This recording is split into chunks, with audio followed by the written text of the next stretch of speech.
ক্লাসে আলোচনা করেছিলাম যে একটা বিক্রিয়ার কথা বলেছিলাম যে বিক্রিয়ার সাহায্যে সর্বোচ্চ পরিমাণ উৎপাদ, এই বিক্রিয়াটার কথা বলছিলাম না? এটা বলতে বলতে লাইনটা ডিসকানেক্টেড হয়ে গেল। তো যাই হোক, এই শেষ থেকেই আমরা এখান থেকে শুরু করি। তো আলোচনা দেখো এরকম একটা প্রশ্ন যথারীতি তোমার আমরা এখানে তো দুইটা প্রভাবের কথা আমরা বলছিলাম, যেটা হলো তাপের প্রভাব আর একটা হচ্ছে চাপের প্রভাব। তো তাপের প্রভাবের এখানে তোমাকে দেখো যেখানে বিক্রিয়াগুলো যে দেওয়া আছে,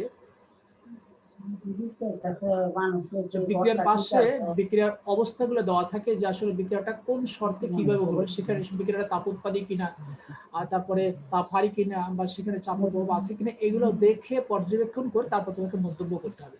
তো আমরা এই যে 4 নাম্বার বিক্রিয়াটা আমরা দেখেছিলাম, এই বিক্রিয়া সম্বন্ধে মন্তব্য করতে বলা হয়েছিল। নিশ্চয় আমি আবার বলেছিলাম যে হ্যাঁ, তুমি এই বিক্রিয়ার উপরে তুমি তাপ এবং চাপের প্রভাব আলোচনা করবাই।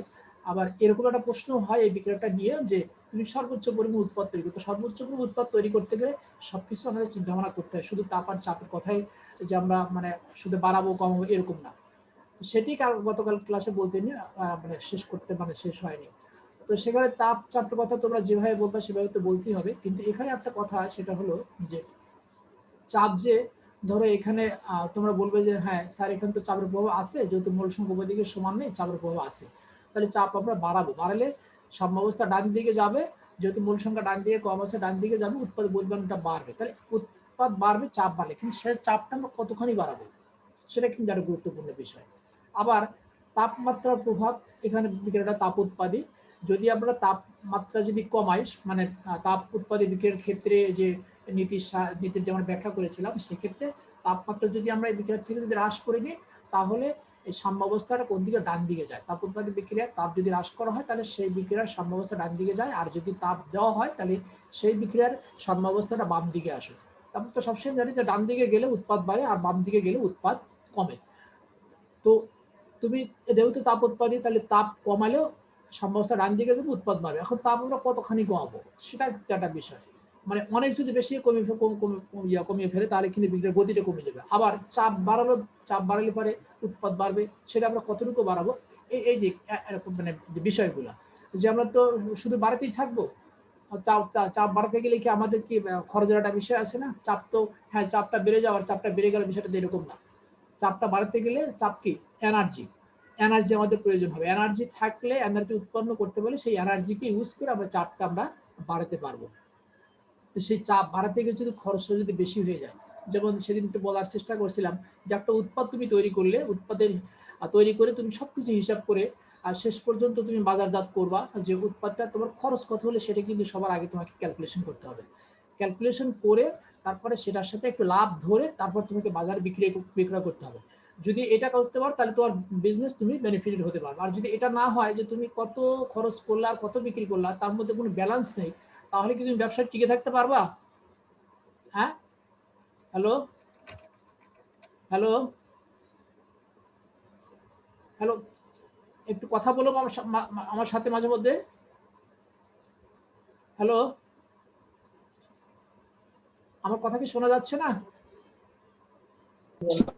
জি স্যার, শোনা যাইতেছে। হ্যাঁ, আমি কথা বললে সঙ্গে সঙ্গে তোমরা রেসপন্স করো, তাহলে আমি বুঝবো যে তোমরা আমার কথাগুলো শুনছো।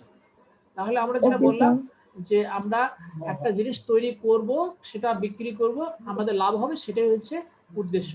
এখন উৎপাদন করতে গিয়ে একটা খরচ হবে, সেটা তো আমরা সকলেই জানি, আর আমরা বিক্রি করবো, সেখান থেকে কিছু টাকা পাবো। তো এখন এই দুইটার মধ্যে যদি ব্যালেন্স না রাখি, যে উৎপাদন করতে আমাদের যে খরচ হয় বিক্রি করতে গেলে তার সাথে কম টাকা বিক্রি করতে হয়, তার মানে উৎপাদন খরচটা বেশি, বিক্রি করার ইয়াটা হচ্ছে কম, সেক্ষেত্রে কিন্তু আমাদের লস হবে। আর যদি উৎপাদন খরচটা যদি কম হয় আর বিক্রিটা যদি বেশি হয় সেক্ষেত্রে লাভ হবে, এবং সেটাই হচ্ছে হলো ব্যবসার হচ্ছে মূল উদ্দেশ্য। এই জন্য বলছে যে লাস্টে নীতি অনুসারে তুমি নিম্নোক্ত বিক্রিয়ার সাহায্যে কিন্তু সর্বোচ্চ পরিমাণ উৎপাদ কিভাবে পাবে, সর্বোচ্চ পরিমাণ উৎপাদ তৈরি করবা এমন ভাবে সেই কথাটা এখানে এইভাবে মানে বলার চেষ্টা করা হচ্ছে। তাহলে আমাদের ওই বিষয়গুলো মাথায় রাখতে হবে যে চাপ দিলে উৎপাদ বাড়বে। এখন চাপ আমি কতখানি দেবো, চাপ দিতে গেলে চাপ বাড়তে মানে চাপ তৈরি করতে গেলে সেখানে খরচ একটা বিষয় আছে, সেটা আমার মাথায় রাখতে হবে। আবার তাপমাত্রা কমিয়ে দিলে উৎপাদ বাড়বে, তাপমাত্রা আমরা কত কমাবো সেটাও একটা বিষয় আছে। তো এই বিষয়গুলো চিন্তা করে অপটিমাম একটা কথা আছে, যেমন আমি সেদিন বলার চেষ্টা করছিলাম যে তোমরা যে রান্নাবান্না করো, রান্নাবান্না করতে গেলে অনেক কিছু দরকার হয়, সেখানে তেল লবণ ঝাল অনেক কিছু মশলা দরকার হয়। এখন আমরা সবাই জানি যে রান্নাতে তেল ব্যবহার করলে, তেল একটু বেশি ব্যবহার করলে রান্নাটা স্বাদ হয় বেশি, মশলা একটু বেশি ব্যবহার করলে স্বাদ হয় বেশি। তাহলে এই যে বেশি ব্যবহার করলে যে টেস্ট হয়, তাহলে কি আমরা শুধু বেশি ব্যবহার করতেই থাকবো? তাহলে কি আসলে স্বাদ হবে? না, আসলে কিন্তু স্বাদ হবে না। তেল একটা নির্দিষ্ট পরিমাণ আমরা রান্না করবো, সেই নির্দিষ্ট পরিমাণ জন্য নির্দিষ্ট পরিমাণ তেল দিতে হবে, নির্দিষ্ট পরিমাণ মশলা দিতে হবে, এরকম সবকিছু নির্দিষ্ট থাকবে। মানে অর্থাৎ আমরা কমও দেবো না, বেশিও দেবো না। তাহলে এরকম একটা ব্যালেন্স রেখে যদি আমরা কাজটা করতে পারি, তাহলে তবেই আমাদের জিনিসটা টেস্টি হবে। তো এখানেও সেই টেস্টের বিষয়টাকে এখানে আমরা বলতেছি না সর্বোচ্চ পরিমাণ উৎপাদ। সর্বোচ্চ পরিমাণ উৎপাদ করতে গেলে আমাদের চাপের বিষয়টা মাথায় রাখতে হবে, তাপের এই বিষয়টা মাথায় রাখতে হবে। তারপরে এখানে আরেকটা বিষয় আছে যেটা এখানে বলা নেই, যেটা কথাটা বলছি না, ক্যাটালিস্টের বিষয়টা মাথায় রাখতে হবে। তো এই যে সবগুলোর মধ্যে একটা ব্যালেন্স রাখতে হবে। অনেক চাপ দিব, হ্যাঁ উৎপাদ বাড়বে, কিন্তু আবার খরচও তো অনেক বেশি হয়ে যাবে। তাহলে আমরা অনেক চাপ দিতেও আমরা পারবো না। তাহলে আমাদের মানে যেটাকে বলে অত্যানুকূল, মানে অত্যন্ত খুব সুন্দর একটা মানে রেশিও আমাদেরকে হিসাব করে ঠিক করে তারপরে উৎপাদটা বেশি পরিমাণ তৈরি করতে হবে। তো সেই হিসাবে দেখো এখানে এখানে একটা আগেকার সময় এরকম একটা প্রশ্ন হতে এখনো হয় যে দেখো এই যে সেই একই কথা বলছে যে সর্বোচ্চ পরিমাণ উৎপাদ তুমি তৈরি করো অ্যামোনিয়া উৎপাদ, যেহেতু এই বিক্রিয়া থেকে এমনই তৈরি হয়।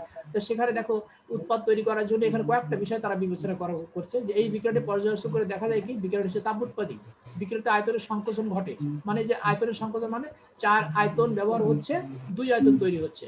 বিক্রিয়াটা উভমুখী, মানে বিক্রিয়াটা হচ্ছে উভমুখী, বিক্রিয়াটা একমুখী নয়। তাহলে এই বিষয়গুলো আমাকে এট এ টাইমে বিবেচনা করে তারপরে আমাকে অগ্রসর হতে হবে যে আমি তাপ কত দেখেন এখানে বলছে অত্যানুকূল তাপমাত্রা, মানে এখানে তাপ আমি কমালেই বিক্রিয়ার উৎপাদ বাড়বে, এখন অনেক বেশি কমানো যাবে না, তাহলে সেটাও চিন্তা ভাবনা করে ঠিক করে দিতে হবে। সেখানে টেম্পারেচারটা এখানে ঠিক করা হয়েছে 450 থেকে 550, এই টেম্পারেচারের মধ্যে আমাকে রাখতে হবে। আমি এর চেয়ে তো কমাইতে পারবো না, এর চেয়ে তো বাড়াতে পারবো না। যদি কমিয়ে দেয় বা বাড়িয়ে দেয় তাহলে আমার সর্বোচ্চ পরিমাণ আমি পাবো না। তারপর দেখো এখানে একটা প্রভাবের কথা বলছে, প্রভাবের কথা এখানে আমরা বললাম না, এটা বাদ। তারপরে চাপের কথা বলছি যে চাপ আমরা কত বাড়াবো। চাপ তো আমরা ইচ্ছা করলে অনেক বাড়াতে পারি, কিন্তু চাপ বাড়াতে গেলে কি শক্তি লাগে, শক্তির জন্য খরচ দরকার হয়।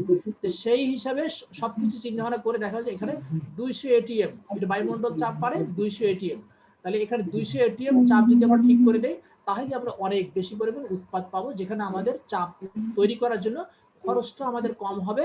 আর যে এই খরচে মানে ওই পরিমাণ খরচে যে 200 এটিএম আমরা চাপ পাবো, সেই চাপটা ব্যবহার করলে আমরা উৎপাদের পরিমাণটা বেশি পাবো। তারপরে এখানে খরচ এবং উৎপাদ এই বিষয়গুলোকে অবশ্যই আমাদের মাথায় রাখতে হবে। যেটা আমি তোমাদের রান্নার উদাহরণ দিলাম যে সবকিছু বেশি বেশি করে দিলেই রান্না টেস্ট হবে, এটা বিষয়টা কিন্তু এরকম না। মানে বেশি করে দিলাম আমাদের খরচ হয়ে গেল বা টেস্ট হলো না। তো এখানেও ঠিক তাই, অনেক বেশি চাপ বেশি ব্যবহার করলাম, তাপমাত্রা বেশি কমিয়ে দিলাম বা বেশি অনেক দিলাম, কিন্তু আসলে আমাদের প্রত্যাশিত উৎপাদ আমরা বেশি পাবো না।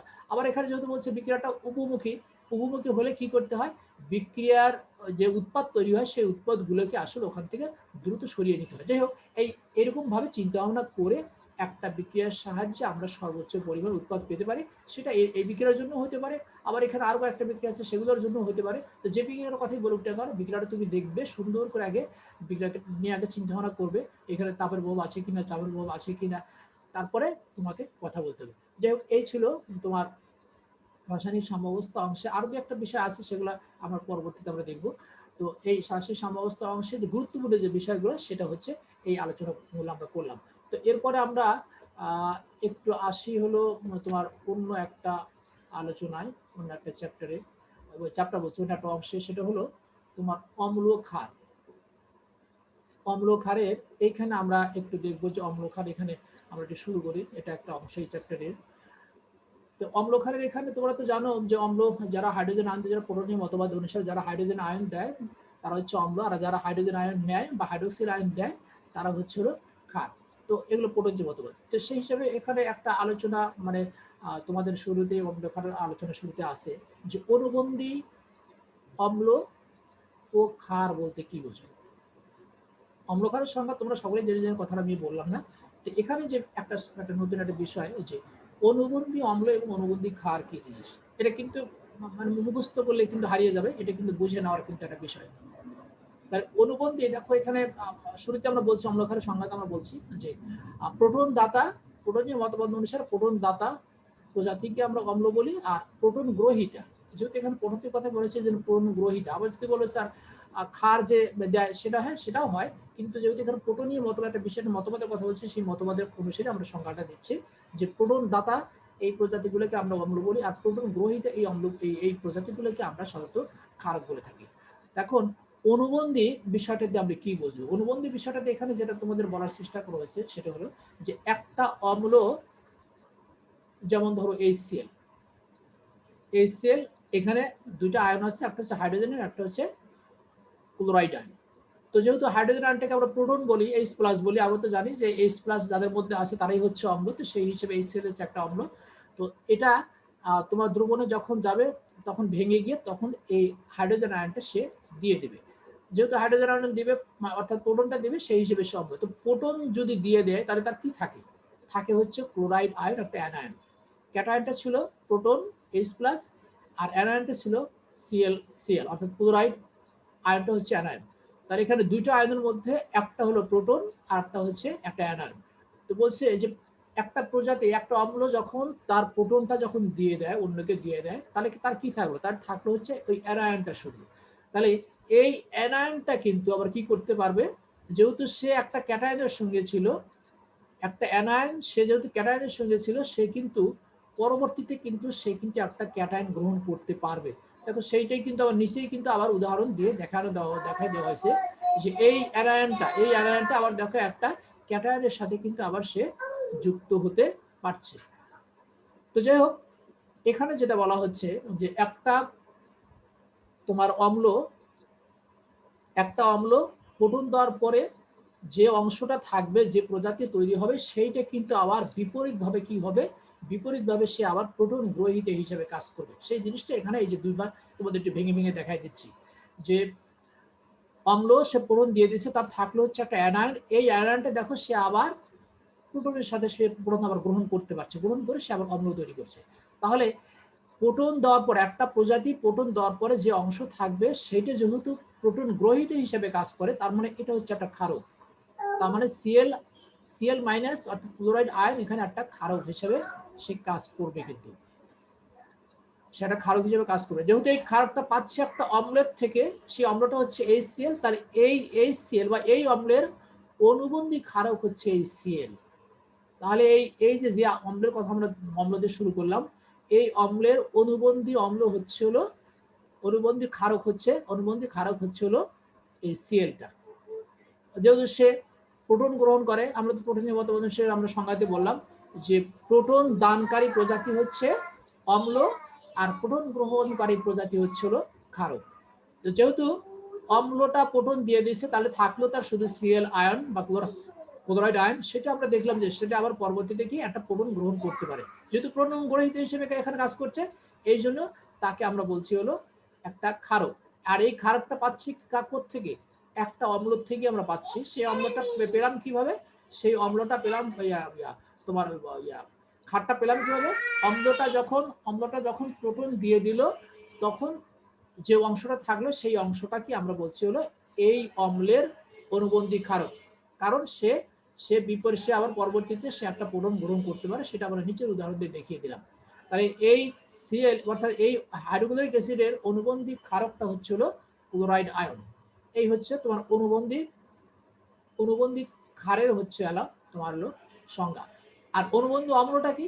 তাহলে অনুবন্ধী অম্লটা এখানে ঠিক একই রকম হবে, একই রকম সংজ্ঞাতে আমরা বলবো এরকম যে কোন ক্ষারক প্রোটনদাতার কাছ থেকে প্রোটন গ্রহণ করার পর যে প্রজাতিতে পরিণত হয়, তা আবার বিপরীতভাবে কিন্তু প্রোটন দাতা বা অ্যাসিড হিসেবে কিন্তু কাজ করতে পারে। তো এখানে দেখো, এখানে আর একটা উদাহরণ এখানে দেওয়া হয়েছে। এখানে একটা উদাহরণের মাধ্যমে দুইটা বিষয় এখানে বোঝানোর চেষ্টা করেছে। তোমরা যেহেতু বুঝতে সমস্যা হয় বলে আমি একটু ভেঙে ভেঙে বলার চেষ্টা করছি যে প্রোটনদাতার কাছ থেকে কোনো একটা ক্ষারক প্রোটনদাতার কাছ থেকে প্রোটন সে গ্রহণ করবে। প্রোটন গ্রহণ করলে কি হবে? সে আবার কি করতে পারে? প্রোটন দিতে পারবে। তাহলে এই যে দেখো, একটা আমরা এর কথা বলতে পারি, এই যে পানি, এখানে যে পানি কি করছে? সে একটা প্রোটন কিন্তু গ্রহণ করছে। প্রোটন গ্রহণ করে হাইড্রোনিয়াম আয়ন তৈরি হচ্ছে। তার মানে পানি একটা প্রোটন দাতার কাছ থেকে একটা প্রোটন গ্রহণ করে হাইড্রোনিয়াম আয়ন তৈরি করলো। আবার দেখো এই হাইড্রোনিয়াম আয়নটাই কি পরবর্তীতে কিন্তু আবার সে প্রোটন দাতা হিসেবে কিন্তু সে ইউজ হচ্ছে। তাহলে একটা ক্ষার, এখানে আমরা পানিকে আমরা ক্ষার হিসাবে বলতে পারি যে পানি হচ্ছে একটা ক্ষার, কারণ সে পূরণ গ্রহণ করছে। এই হিসাবে পূরণীয় মতবাদে সে পানি হচ্ছে একটা ক্ষার। তাহলে পানি কি করলো, পূরণদাতার কাছ থেকে একটা পূরণ গ্রহণ করে একটা প্রজাতি, যেটাকে আমরা বলছি হাইড্রোনিয়াম আয়ন, একটা আয়নে সে পরিণত হলো। এই আয়নটা কি করলো, পরবর্তীতে আবার কি করলো, দেখো সে প্রোটন দাতা হিসেবে কাজ। তারপরে এখানে কিন্তু হাইড্রোনিয়াম আয়নটা কিন্তু অ্যাসিড, আর এইখানে এই হাইড্রোজেন আয়নটা তৈরি হলে কিভাবে, একটা ক্ষার প্রোটনদাতার কাছ থেকে একটা প্রোটন গ্রহণ করেছিল বলেই কিন্তু এই হাইড্রোজেন আয়নটা তৈরি হয়েছে। তাহলে এই যে ক্ষার প্রোটন গ্রহণ করে একটা প্রজাতিতে পরিণত হলে সেই প্রজাতিটা আবার কি করলো, প্রোটন দাতা হিসেবে কাজ করে। তার মানে এটা হলো পানি হচ্ছে একটা ক্ষার, কারণ সে প্রোটন গ্রহণ করেছে, আর যে প্রজাতিতে পরিণত হলো সেটা কিন্তু আবার অম্ল হয়ে গেল। তার মানে ক্ষার অম্লে পরিণত হচ্ছে। তার মানে একটা ক্ষার প্রোটনদাতার কাছ থেকে প্রোটন নিয়ে যে প্রজাতিতে পরিণত হয় সেটা যদি অম্ল হিসেবে কাজ করে, তাহলে এই অম্লটাকে ওই ক্ষারের মানে এই ক্ষারের, যেখানে পানি যে ক্ষার, এই ক্ষারের অনুবন্ধী আমরা অম্ল বলবো হচ্ছে এই হাইড্রোনিয়াম আয়নকে। তার মানে একটা ক্ষার যখন প্রোটন গ্রহণ করে যে প্রজাতিতে পরিণত হবে সেটা যদি অম্ল হিসেবে কাজ করে, তাহলে এই অম্লটাকে বলছি আমরা এই ক্ষারের, মানে যে ক্ষার থেকে এই অম্লটা তৈরি হলো, ক্ষারটা হচ্ছে এখানে পানি, তাহলে এই ক্ষার, পানি হচ্ছে একটা ক্ষার, এই ক্ষারের অনুবন্ধী অম্ল হচ্ছিল হাইড্রোনিয়াম আয়ন, কারণ হাইড্রোনিয়াম আয়ন আবার সে পূরণ দিতে পারে। এটা আমরা সেই বিক্রিয়ার মাধ্যমে এখানে নিচে বিক্রিয়ার মধ্যে দেখতে পাচ্ছি। তাহলে জিনিসটা তাহলে কি হলো, মানে অনুবন্ধী অম্ল, অনুবন্ধী ক্ষার আমরা কাকে বলবো, তাহলে আমরা এইভাবে কথাটা বলবো। এখন তোমরা উদাহরণ দিকে না থেকে তোমরা মনে মনে এভাবে চিন্তা ভাবনা করতে পারো যে একটা অম্ল যখন একটা প্রোটন দিয়ে দেয়, তখন তার যে অংশটা থাকে সেই অংশটা আমরা এখানে দেখলাম একটা ক্লোরাইড আয়ন। যেহেতু সে একটা প্রোটনের সাথে ছিল, এই জন্য সে পরবর্তীতে আরেকটা প্রোটনের সাথে সংযুক্ত হতে পারবে। পরবর্তী উদাহরণ আমরা তাই দিলাম যে হ্যাঁ আসলে সে একটা প্রোটনের সাথে সংযুক্ত হতে পারে, মানে প্রোটনকে আবার গ্রহণ করতে পারে। কারণ তার মানে হচ্ছে প্রোটন গ্রহীতা হিসাবে তাকে আমরা ক্ষার বলছি। তার এই ক্ষারটা পেলাম হচ্ছে কোথেকে, একটা অম্ল থেকে। তাহলে এই অম্লের অর্থাৎ হাইড্রোক্লোরিক অ্যাসিডের এই অম্লটার অনুবন্ধী ক্ষারক হচ্ছে Cl অর্থাৎ ক্লোরাইড আয়ন। বিপরীতভাবে একটা ক্ষার যখন প্রোটন গ্রহণ করে তখন সে আবার একটা প্রজাতিতে হলো। এই প্রজাতিটা আমরা নিচে দেখলাম, এই নিচের উদাহরণে দেখলাম যে সে আবার প্রোটন দাতা হিসেবে কাজ করে। সে প্রোটন নিল, একটু আগে সে প্রোটন নিয়ে একটা প্রজাতিতে পরিণত হচ্ছে। এই প্রজাতিটা আবার দেখলাম যে না, সে প্রোটন দাতা হিসেবে কাজ করে। যেহেতু সে প্রোটন দাতা হিসেবে কাজ করে, তার মানে এটা হচ্ছে একটা অম্ল। আর এই অম্লটা পেয়েছি কোত্থেকে, এই অম্লটা হচ্ছে পেয়েছি হলো আমরা একটা ক্ষার থেকে। তার মানে তাহলে এই ক্ষার অর্থাৎ পানি হচ্ছে কেন একটা ক্ষার, এই ক্ষার থেকে যেহেতু হাইড্রোনিয়াম আয়নটা পেলাম, যেটাকে আমরা পরবর্তীতে অম্ল বলছি, তাহলে এই হাইড্রোনিয়াম আয়ন অর্থাৎ এই ক্ষারের অনুবন্ধী অম্লটা হচ্ছিল হাইড্রোনিয়াম আয়ন। তাহলে কথাটা বোঝা গেল যে তাহলে এখন তোমরা সংজ্ঞাতে এইভাবে বলো যে একটা প্রোটন, এই যে একটা অ্যাসিড প্রোটন দেওয়ার পরে যে প্রজাতিতে পরিণত হয় সেই প্রজাতিটা আবার প্রোটন গ্রহীত হিসেবে কাজ করতে পারে। এই জন্য সে প্রোটন গ্রহীত হিসেবে সে হচ্ছে অম্ল, সে হলো অম্ল।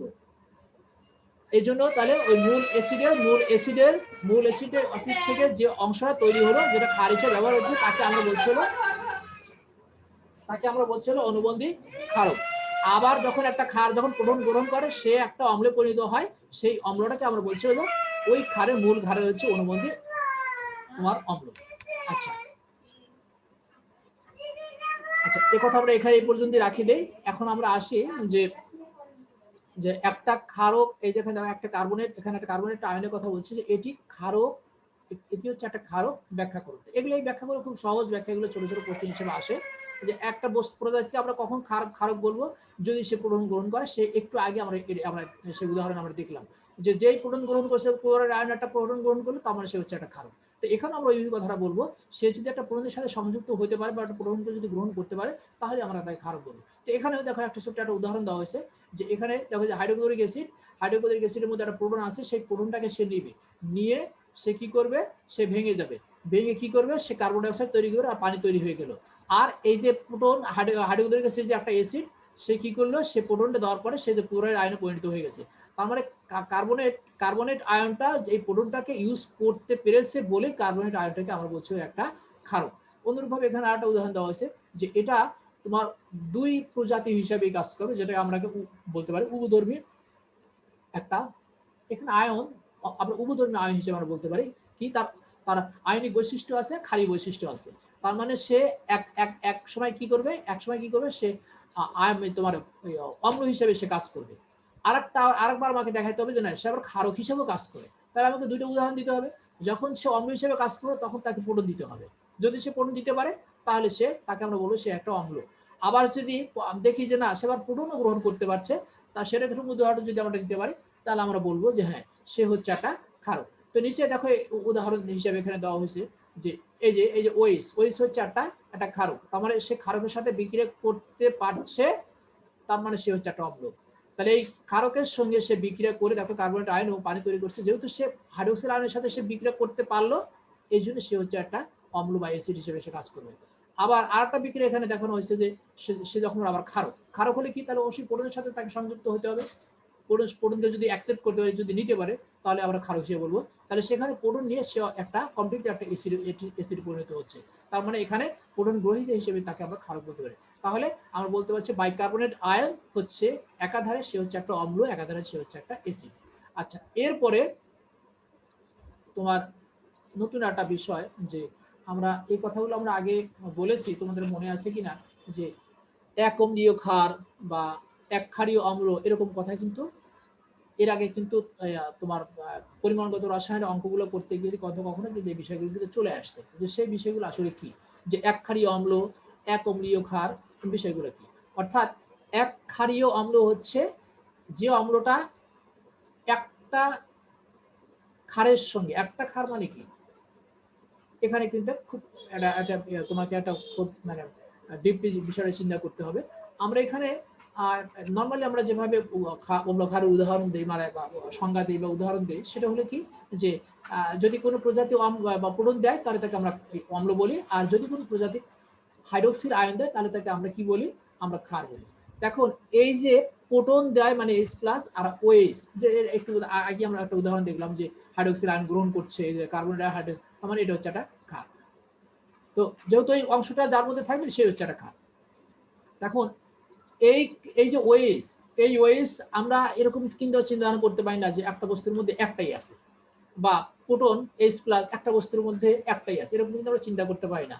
আমরা যৌগ বা সংকেত যখন দেখবো আমরা, তখন আমরা দেখবো যে কোনোটার মধ্যে হাইড্রোক্সিল আয়ন আছে দুইটা তিনটা, আবার প্রোটন দেখবো কোনোটার মধ্যে আছে দুইটা তিনটা, এরকম ভাবে আমরা দেখবো। তাহলে এই ক্ষেত্রে আমরা তাহলে মানে বেসটা কি হবে, আমরা বেসটা ধর বলি এখানে এইভাবে যে যে ক্ষারের মধ্যে একটি মাত্র হাইড্রোক্সিল আয়ন আছে এই ক্ষারগুলোকে আমরা বলবো হচ্ছে এক অম্লীয় ক্ষার। আর যে অম্লের মধ্যে একটি মাত্র প্রোটন আছে সেই অম্লগুলোকে আমরা বলবো হচ্ছে এক ক্ষারীয় অম্ল। এখন এক ক্ষারীয় তোমার অম্ল বা এক অম্লীয় ক্ষার, এটাই হচ্ছে এখন তোমাকে আসলে ঠিক করতে হবে যে আসলে জিনিসটা কি। তার মানে এই যে এতক্ষণ ধরে আমরা যেটা বললাম যে আমরা যে একটা বস্তুকে যে আমরা কম্পেয়ার করব যে কোনটা হচ্ছে এক অম্লীয় ক্ষার বা কোনটা হচ্ছে এক ক্ষারীয় অম্ল, সেই কথাটা এখানে দেখো, এখানে যেটা বলার চেষ্টা করা হয়েছে যে কোনো অম্লের এক মোল দ্বারা এক অ্যাসিডীয় ক্ষারকের যত মোল প্রশমিত হয়। এক অ্যাসিডীয় ক্ষারকের কথাটা কিন্তু দেখো এখানে একদম সুনির্দিষ্ট করে বলেছে যে সে জিনিসটা কি। সে জিনিসটা হলো এখানে আমি তো একটু আগেই বললাম যে ক্ষারের মধ্যে একটি মাত্র OH থাকে সেটা হচ্ছে এক অ্যাসিডীয় ক্ষার, আর যে অম্লের মধ্যে একটি মাত্র H প্লাস থাকবে তাকে আমরা বলি হচ্ছে হলো এক ক্ষারীয় অম্ল। এটা কিন্তু এই জিনিসটা কিন্তু তোমাকে একদম সুনির্দিষ্টভাবে মনে রাখতে হবে। তাহলে এক অ্যাসিডীয় ক্ষার কোনটা, যে ক্ষারের মধ্যে একটি মাত্র OH থাকে, আর এক ক্ষারীয় অম্লকে যে অম্লের মধ্যে একটি মাত্র প্রোটন থাকে। তাহলে এখানে বলছে যে ক্ষারকত্ব মানে এত এর ক্ষারকত্ব কত, তার মানে অবশ্যই কার্বন ডাই অক্সাইডটা হচ্ছে একটা অম্লীয় প্রজাতির একটা বস্তু, একটা অম্লীয় বৈশিষ্ট্য বস্তু। এই যে বলছে এর ক্ষারকত্ব কত, মানে হচ্ছে কতগুলো ক্ষারের সাথে যুক্ত হতে, সেই কতগুলো ক্ষারটা কেমন ক্ষার, সেটা সেই ক্ষারটা হচ্ছে এরকম ক্ষার যে ক্ষারের মধ্যে একটি মাত্র OH থাকবে। তার মানে দেখো এই যেখানে আমরা একটা উদাহরণ যে এখানে দিয়েছি যে OH আর সোডিয়াম হাইড্রোক্সাইড, এই সোডিয়াম হাইড্রোক্সাইডের মধ্যে দেখো একটি মাত্র OH আছে, তার মানে এই কার্বন ডাই অক্সাইড আমরা বলছি যে এটা হচ্ছে একটা অম্লীয় প্রকৃতির একটা প্রজাতি, একটা অক্সাইড। তাহলে এই অক্সাইডটা যতগুলো যতগুলো এক অম্লীয় ক্ষারের সাথে সংযুক্ত হতে পারবে তাকে আমরা বলবো হচ্ছে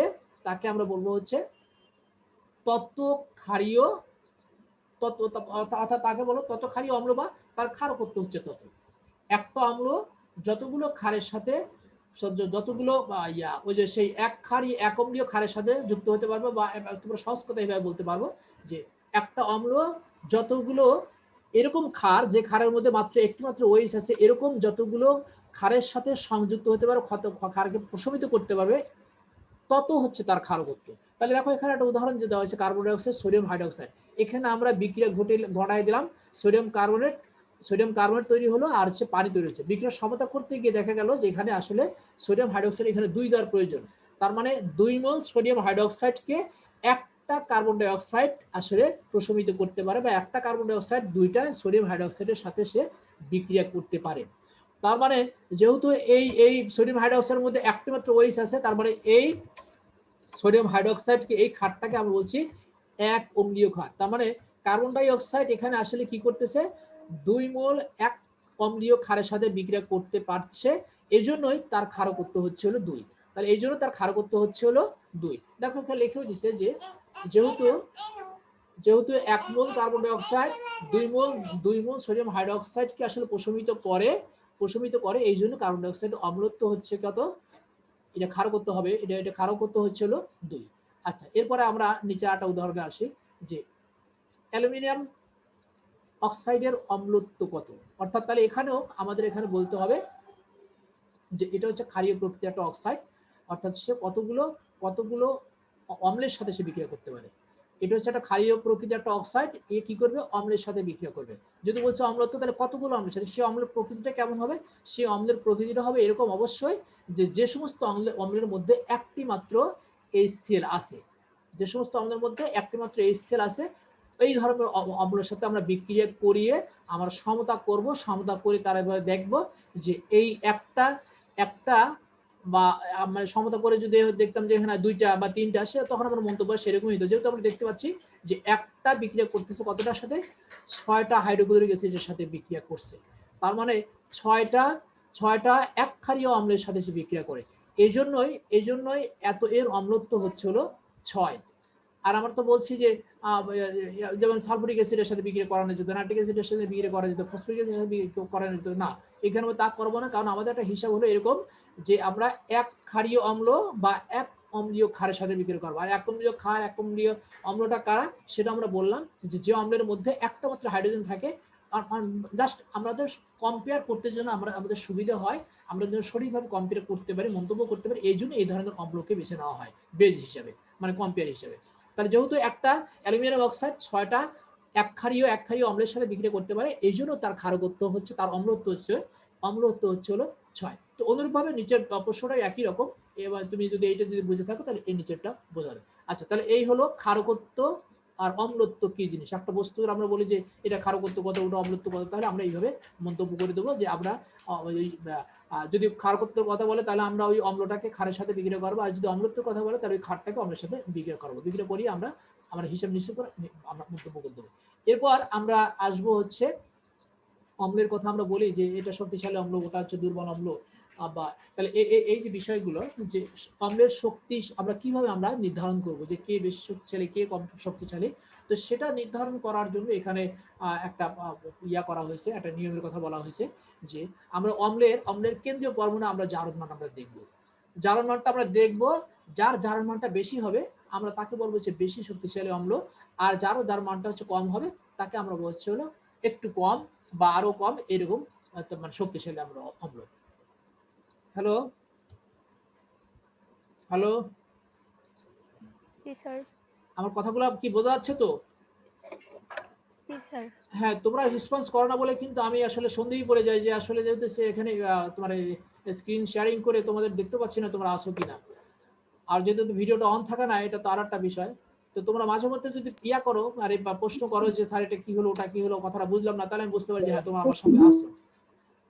আচ্ছা, তাহলে এখানে আমরা অম্লগুলোকে আমরা এখানে কি বলছি যে আমরা বিভিন্ন ধরনের অম্লের কথা আমরা জানি, যেখানে যে একটু আগেই বললাম যেখানে হাইড্রোজেনের একটা থাকবে, 2টা থাকবে, 3টা থাকবে এরকম। তো দুইটা থাকুক তিনটা যাই থাকুক অনেক ধরনের অম্ল আছে, সেই অম্লগুলোকে আমরা যদি কম্পেয়ার করি যে আসলে কে বেশি শক্তিশালী কে কম শক্তিশালী, তাহলে এখানে মানে কম্পেয়ার করার আমাদের এখানে এখানে একটা উপায়, এগুলোকে বলা হচ্ছে অক্সি অ্যাসিড। যে অ্যাসিডগুলোর মধ্যে অক্সিজেন থাকে সেগুলোকে আমরা বলবো অক্সি অ্যাসিড, আর যে অ্যাসিডগুলোর মধ্যে অক্সিজেন থাকে না ওইগুলোকে বলি সাধারণত আমরা কি হাইড্রো অ্যাসিড। যেমন এই যেখানে কয়েকটা অ্যাসিডের কথা বলেছে সবগুলো হচ্ছে হ্যালোজেন অ্যাসিড। তাহলে এরাও অ্যাসিড আবার এরাও অ্যাসিড। তো এই অক্সি অ্যাসিডগুলোকে আমরা সাধারণত আমরা ওই শক্তি আমরা নির্ধারণ করে থাকি, শক্তির ক্রম অনুসারে সাজিয়ে থাকি, সেটা হচ্ছে ও অ্যাসিডগুলোর কেন্দ্রীয় পরমাণুর জারণ মান দিয়ে, জারণ মানের মানে দিয়ে যে কার জারণ মান বেশি কার জারণ মান কম এইভাবে। তো যার জারণ মানটা বেশি সে বেশি শক্তিশালী, যার মানটা হচ্ছে কম সে হচ্ছে একটু কম শক্তিশালী এইভাবে। তো জারণ মান নির্ণয় করতে তোমরা জানো অবশ্যই, বা তোমাদের আগে জানার কথা, মানে তোমাদের মনে আছে কিনা আমি জানি না, যে জারণ মান কি। যেমন অক্সিজেনের জারণ মান কত, -2, হাইড্রোজেন জারণ হচ্ছে +1। তাহলে এখানে যদি সালফিউরিক অ্যাসিড আমরা নির্ণয় করতে যাই তাহলে হাইড্রোজেন হচ্ছে +1, +1 * 2 +2, আর অক্সিজেন হচ্ছে -2 হচ্ছে তাহলে 2 * 4, তাহলে 4 × 2 = 8, তাহলে 8 থেকে যদি আমরা +2 বাদ দিই তাহলে 6, এই জন্য হচ্ছে +6, সালফার হচ্ছে +6। আবার এই যে ফসফরিক অ্যাসিড, অক্সিজেন আমরা আগেই একটু ঠিক করলাম যে -2 এখানে 4 বলছি, আর এখানে আছে 3, তাহলে -2 * 3 -6, আর এখানে 1 * 3 +1 * 3 মানে +3, তাহলে 6 এর থেকে +3 -6 তে বাদ দিলে তাহলে কত হবে, তাহলে হবে হলো -3, যেহেতু আমরা হিসাব করলে আমরা দেখবো যে ওটা আবার প্লাসই হয়ে গেছে, তাহলে সেই ক্ষেত্রে হবে হলো +3। এরপর হচ্ছে নাইট্রিক অ্যাসিড, এখানে দেখো 3টে অক্সিজেন, তার মানে -6, আর এখানে +1, তাহলে 6 থেকে 1 বাদ দিলে -5, তার মানে সেটা প্লাস থেকে আবার মাইনাস হয়ে যাবে যখন আমরা হিসাব করতে যাব, তাহলে সেটা হলে প্লাস। তাহলে আমরা জারণ মানের ক্রম অনুসারে মানে বড় থেকে ছোট জারণ মান নির্ণয় করা কি জানো না কিভাবে করতে হয়, ঠিক সমাধানের মতো করে। যে যেমন এই যৌগটার জারণ মান কি, এই যৌগটার জারণ মান হচ্ছে হলো 0, কেন, যেহেতু একটা নিরপেক্ষ যৌগ। আবার কিন্তু আয়নের জারণ মান কিন্তু হয় হলো তার হলো চার্জ। যেমন এই যে এখানে আয়নের কথা বলছে যে বাইকার্বনেট আয়নের এর কার্বনের জারণ মান কত, তো সেখানে আমাকে কিন্তু বলতে হবে যে এই আয়নটার জারণ মান হচ্ছে কত, -1। তো সেটা কিভাবে লিখতে হয়, জারণ মান নির্ণয় করতে হয়, তাটা ধরে নিতে হয়। যেমন এখানে সালফিউরিক অ্যাসিডের কথা আমরা বলছি, সালফিউরিক অ্যাসিড জারণ মান কত ধরবো আমরা, ধরবো x, মনে করলাম x, জারণ মান হচ্ছে x।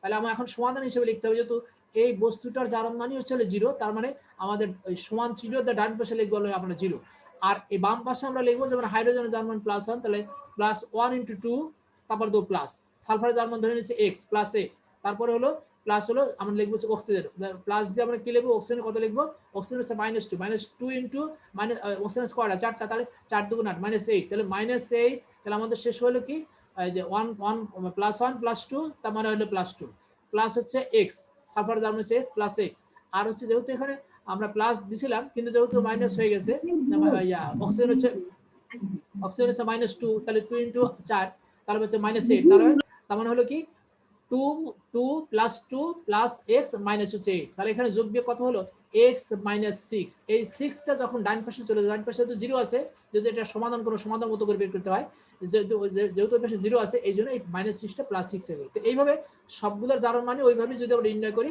ওই প্রথম যোগ বিয়োগ বাম পাশে যোগ বিয়োগ দেখবো যে মাইনাস, কিন্তু ডান পাশে গেলে পরে সেটা হয়ে যায় প্লাস। তো এইভাবে আমরা জারণ মান নির্ণয় করলে আমরা এইভাবে পাই যে সালফিউরিক অ্যাসিডের জন্য +6 পাই, নাইট্রিক অ্যাসিডের জন্য +5 পাই, আর ফসফরিক অ্যাসিডের জন্য পাই হচ্ছে +3। যেহেতু আমরা সংখ্যাগুলো দেখতেই পাচ্ছি যে কে বড় কে ছোট, এই জন্য যার মান বেশি হয় সে শক্তিশালী হয়, এই জন্য সালফিউরিক অ্যাসিড অনেক শক্তিশালী, তারপর একটু কম শক্তিশালী হচ্ছে নাইট্রিক অ্যাসিড, তারপরে একটু কম শক্তিশালী হচ্ছে ফসফরিক অ্যাসিড। এখন এই হিসাবটা একেবারেই সহজ, যারা জারণ মান হিসাব করে বের করতে পারে তাদের জন্য। আচ্ছা, তোমাদের জারণ মান নির্ণয় করার বইটা আছে, তোমরা একটু দেখি, আমি যতটুকু বললাম সেটা মিলিয়ে নিও। আচ্ছা, এরপরে আমরা এখন আরেকটা বিষয়ে এখানে সমস্যা হয়ে যায়, সেটা এখন ক্লিয়ার করে দিই। যে যদি আমরা দেখি যে না দুইটা অ্যাসিডের জারণ মান একই হয়ে যায়, তাহলে কাকে আমরা শক্তিশালী বলবো, কাকে আমরা কম শক্তিশালী বলবো, এরকম হতে পারে না? দেখো যেখানে একটা উদাহরণ দিচ্ছে, হ্যাঁ এখানে এরকম হতে পারে। এটা হচ্ছে ফসফরিক অ্যাসিড, নাইট্রিক অ্যাসিড, আমরা দুইটা বস্তু জারণ মান হিসাব করে দেখলাম যে না দুইটি +5 হয়ে যায়, তাহলে কাকে আমরা শক্তিশালী বেশি মনে করবো, কাকে আমরা শক্তিশালী কম মনে করবো। তো সেক্ষেত্রে এখানে দেখো একটা বলছে যে কেন্দ্রীয় পরমাণু জারণ মানের শক্তির। আচ্ছা, এখানে আমরা যেটা করব সেটা হলো যে তোমার কেন্দ্রীয় পরমাণুর এই ক্ষেত্রে যে ক্ষেত্রে জারণ মানটা সমান হয়ে যাবে, সেক্ষেত্রে আমরা মন্তব্যটা কিভাবে করব, সেক্ষেত্রে মন্তব্য করতে হবে কেন্দ্রীয় পরমাণুর আকার দিয়ে।